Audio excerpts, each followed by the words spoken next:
एक जंगल काफी हरा भरा और सुंदर था। उस जंगल में एक तोते का राज था। तोते राजा बहुत ही समझदार और ईमानदार थे। तोते राजा किसी भी पक्षी के साथ कोई भी अन्याय नहीं करते थे। इस वजह से जंगल के सारे पक्षी तोते राजा का बहुत ही आदर और सम्मान करते थे। तोते महाराज के राज में जंगल के सारे पक्षी बहुत ही खुशी से रहा करते थे। इस तरह जंगल के सभी पक्षियों के खुशी खुशी कई सारे दिन बीत जाते हैं। समय बीतने के साथ ही तोते महाराज का जन्मदिन भी आने वाला था। अरे उल्लू मंत्री, कुछ ही दिनों में मेरा जन्मदिन आने वाला है और इस बार मैं अपना जन्मदिन जंगल के सभी पक्षियों के साथ मनाना चाहता हूँ। इसलिए मुझे जंगल में जन्मदिन मनाने के लिए कई सारी तैयारी करवानी होगी।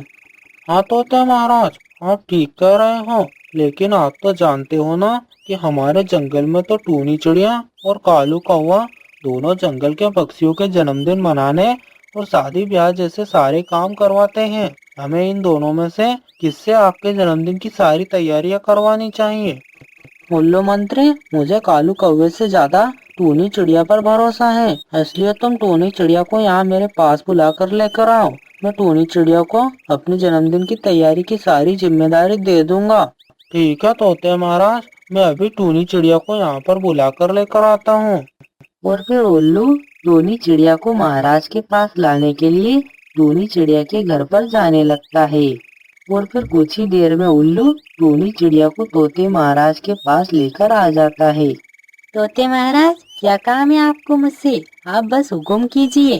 टोनी चिड़िया, तुम तो जानती हो कि कुछ ही दिनों में मेरा जन्मदिन आने वाला है और मैं चाहता हूँ कि मेरे इस जन्मदिन में जंगल के सारे पक्षी भी आएं। तो इसके लिए तुम्हें मेरे जन्मदिन की पार्टी में सभी पक्षियों के लिए भोजन, केक और सभी व्यवस्थाएं करनी है। आपका बहुत बहुत धन्यवाद तोते महाराज कि आपने मुझे इस लायक समझा। मैं आपके जन्मदिन में कोई भी कमी नहीं रखूंगी। आप बिल्कुल निश्चिंत रहें।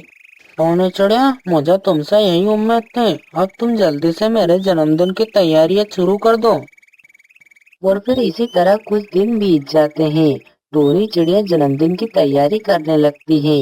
और जब यह बात कालू कौवे को पता चलती है तो कालू कौवा सोचने लगता है, और आज टोनी चिड़िया की वजह से मुझे पार्टी का कोई भी काम नहीं मिल रहा है और इस बार तो तोते महाराज की पार्टी का काम भी इस टोनी चिड़िया को ही मिला है।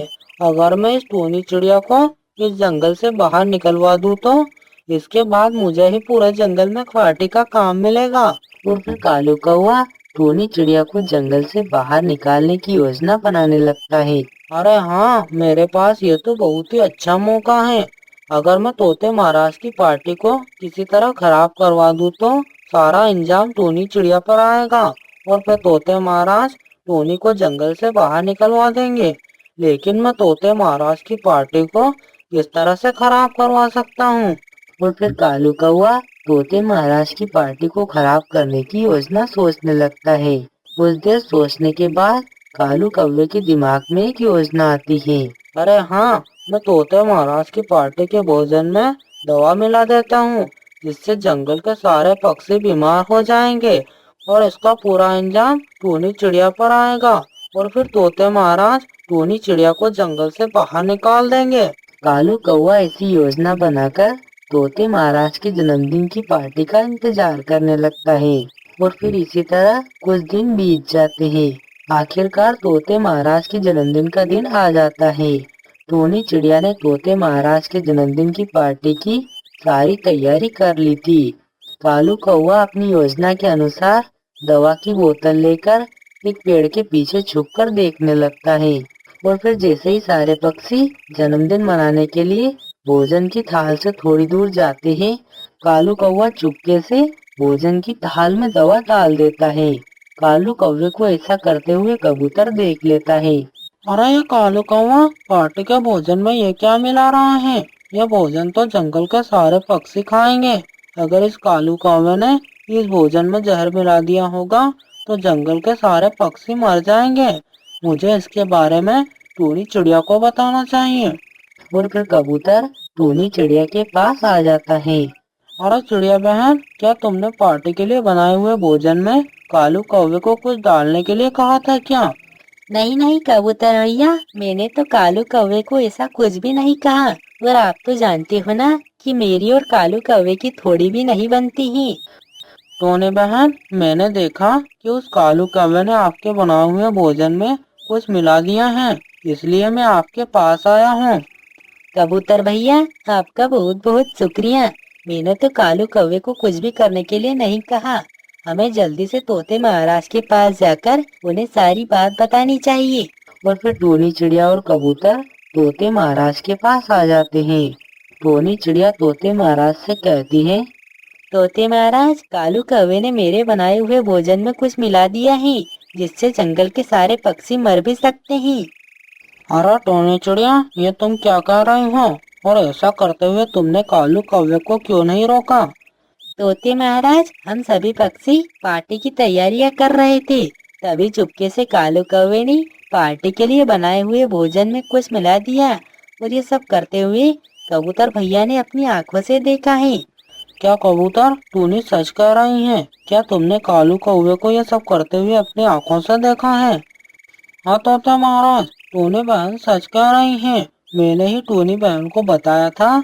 मुझे लगा कि चिड़िया बहन ने ही कौवे को कोई काम दिया होगा। मुझे कालू कौवे पर शक हुआ, इसलिए मैंने ये बात टूनी बहन को बताई। तोते महाराज, अब आप ही कालू कौवे को बुलाकर पता कर लीजिए कि उस कौवे ने खाने में क्या मिलाया था। इसके बाद सारा सच आपके सामने आ जाएगा। और फिर तोते महाराज कालू कौवे को बुला लेते हैं। कुछ ही देर में कालू कौवा तोते महाराज के पास आ जाता है। कालू कौवे, ये टूनी चिड़िया क्या कह रही है कि तुमने पार्टी के लिए बनाए हुए खाने में कुछ मिला दिया है?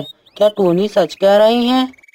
अरे इस टूनी चिड़िया को कैसे पता चल गया कि मैंने खाने में बीमार होने की दवा मिलाई है? कुछ देर सोचने के बाद कालू कौवा तोते महाराज को झूठ कहता है। नहीं नहीं तोते महाराज, टूनी चिड़िया झूठ कह रही है। मैंने खाने में कुछ भी नहीं मिलाया है। तो ठीक है कालू कौवे, अगर तुमने खाने में कुछ भी नहीं मिलाया है तो तुम्हें यह खाना खाना होगा। और फिर तोते महाराज टूनी का बनाया हुआ खाना कौवे को खिलाने के लिए मंगा लेते हैं और एक प्लेट में कौवे के सामने रख देते हैं। ना चाहते हुए भी कालू कौवे को खाना खाना पड़ता है। भोजन में दवा मिले होने की वजह से कालू कौवा बीमार हो जाता है और पैरालाइज हो जाता है। कालू कौवा अब चल फिर भी नहीं सकता था। कालू कौवे, तुमने हम सभी के साथ ऐसा क्यों किया था? और फिर कालू कौवा तोते महाराज को पूरी योजना बता देता है। कालू कौवे, तुमने मेरे और जंगल के सभी पक्षियों को मारने की जो योजना बनाई थी, उसके लिए तुम्हें उचित सजा मिल गई है।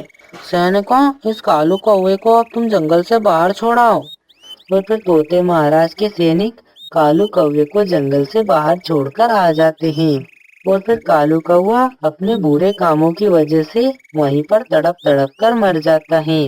दोस्तों, आपको यह कहानी कैसी लगी हमें कमेंट करके बताएं और बर्ड्स की ऐसी और इंटरेस्टिंग कहानी देखने के लिए हमारे चैनल को सब्सक्राइब करें।